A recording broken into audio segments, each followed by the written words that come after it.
So you've learned about how amazingly healthy freshly milled flour is, that it contains all but 3 nutrients required to sustain human life. You've learned about which wheat berries to use to get started. And now let's learn about the equipment that I recommend to get going. Let's start out by talking about purchasing the wheat berries themselves.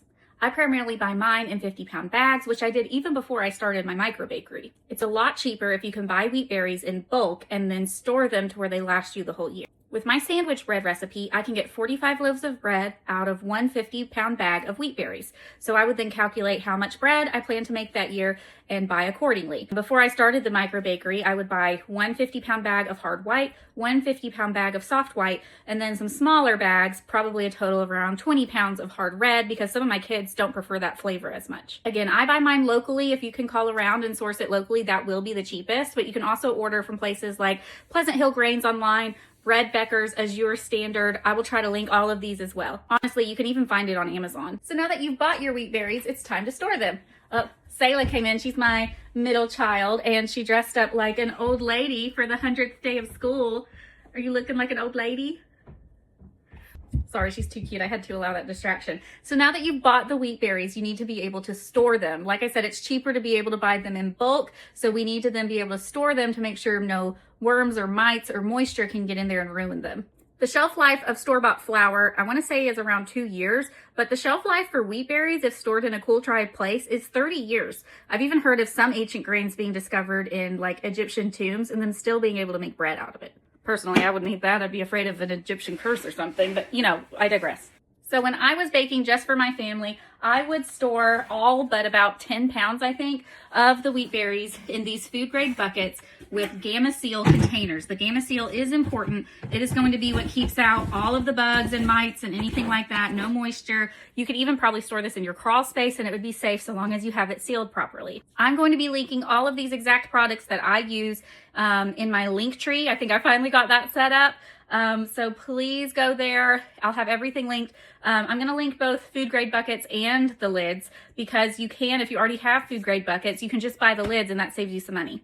I would also keep my buckets color coded, so I would immediately know just by looking at them which one holds what. I did red for red wheat, blue for hard white, and then I think green for soft white. I mean, we all knew this part was coming. You're going to need a wheat mill. I'm going to talk to you about the wheat mill I own, which is the Nutri-Mills Harvest. But if any wheat mill companies out there would like to sponsor me, I would be happy to talk about your mill instead. Follow for part 2. I hate to do that to you, but I cannot fit all this detailed information into 3 minutes. So follow along. I'll post all of them at once. I won't make you wait. Don't forget, I've linked everything in my Linktree. Go check it out. Welcome to part 2 on equipment I recommend when you're getting started with wheat berries. We just talked about food grade buckets with Gamma Seal lids to store your wheat berries for up to 30 years and buying them in bulk. And before we get to the wheat mill, I forgot to mention something. In addition to the food grade bucket, I will pour wheat berries into these jars as well and leave them on my counter so that I have them readily accessible. And once I've drained these, I'll refill them from the Gamma Seal bucket. It's a lot prettier and more convenient than lugging a 40-pound bucket around. Okay, now to the wheat mill. So one feature I do highly recommend with a mill is to get one that's a stone mill. A lot of grains do better when they are technically cracked versus cut up.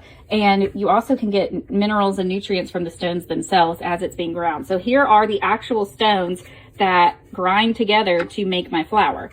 It's easy to adjust. I just turn it this way to move the stones closer to each other and turn it counterclockwise to move them further apart from each other. This is how I control how fine or how coarse the flour is. I then pour the wheat berries in the top and it comes out the bottom. It is loud, so I'll show you that video now without me talking.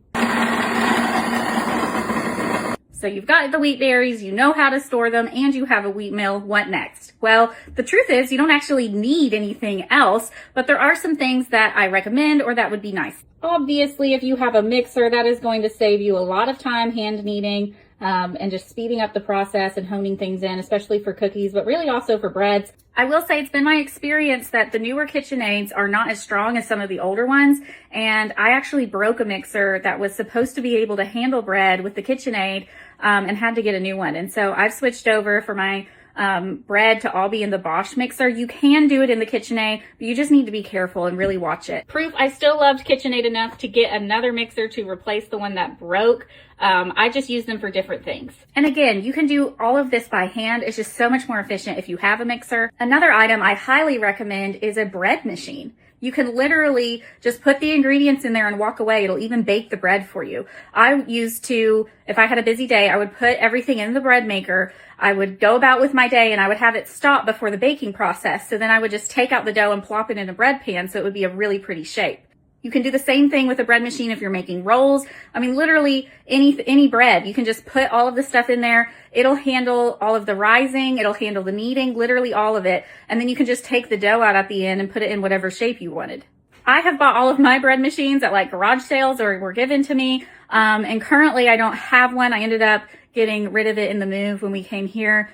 Just because now I'm doing things on such a large scale that it wasn't as applicable to me anymore. But I wore those things out just as a mom with little ones running around. Okay, the next one's the last one, I promise. Follow for part 3. I will go over the final equipment I highly recommend. And don't forget, it's all in my link tree. Welcome to part 3 of what equipment I recommend to get when you are just getting started milling your own flour. We talked about how to buy and store the wheat berries. We then talked about things with the mill and mixers. And now we're going to get into the final products. I also highly recommend a kitchen scale, especially if you're going to be doing sourdough. Baking is a science, and I want to show you something real quick. This is 1/2 cup of all-purpose flour.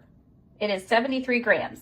Let's dump it out and measure it again. Okay, I dumped it out and measured it again. Looks the same, right?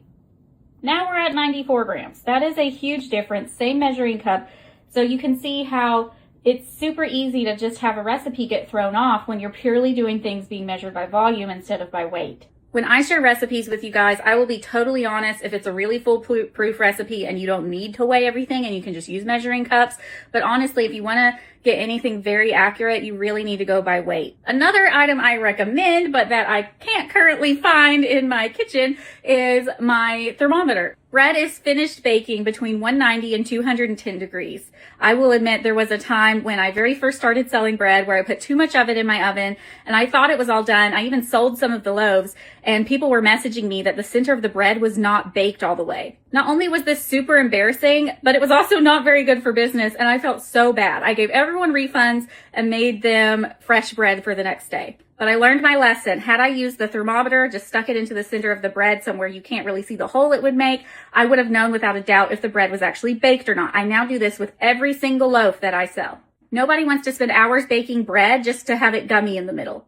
I'm not going to go into all the details on like measuring cups, liquid measuring cups, rolling pins, spatulas, big bowls, all of that.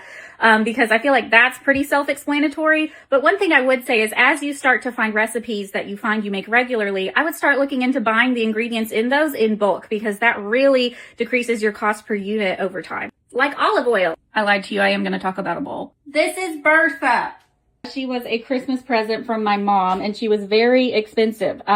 So I am talking about her because it's super handy to have some of these nice porcelain bowls that are heavy so that if you want to knead the bread while it's in here or you're doing your stretch and folds, the bowl doesn't just move all over the place. So keep your eye out for really big, heavy bowls at estate sales, garage sales, Facebook Marketplace. I don't just recommend this for bowls. I recommend this for any equipment. You can find wheat mills secondhand, mixers, everything. Just keep your eye out for it. And please keep in mind, I've been doing this for years. I've gotten a lot of this equipment as Christmas or birthday gifts, and it's just accumulated over time. Thank you so much for watching. I am filming some courses this weekend with recipes. I really hope you all enjoy. Please let me know what recipes you want to see tutorials on and in my cookbook coming out. Don't forget to check out my Linktree too. I hope you all stay warm and stay safe this weekend. Bye.